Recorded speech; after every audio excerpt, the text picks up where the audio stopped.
Hi, Shantae. So your baby is 2 weeks old, and you're a little bit concerned that perhaps you don't have enough milk because you find baby has been fussing at the breast for the last 2 days. You're not seeing milk coma, and she's not falling asleep at the breast. So the fact that she's not falling asleep at the breast is definitely a sign that she's getting a little bit older and she's able to stay awake longer, so that's absolutely fine. Milk coma you won't always get at every feed.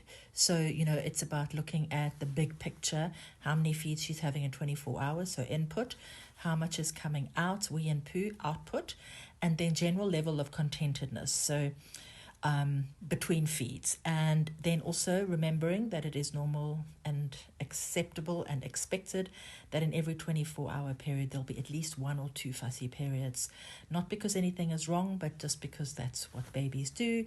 And it's usually in the late afternoon, early evening, and then possibly again in the early hours of the morning.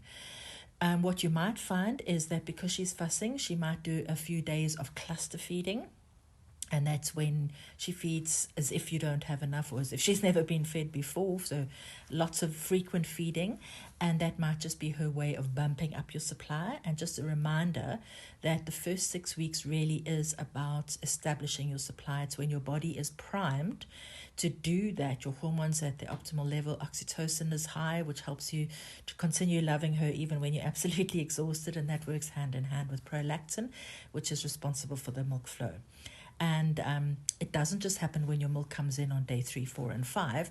It's a continuous process because baby's needs are changing so quickly. And I'm sure that you're seeing that as well. So as her needs change, her behavior changes.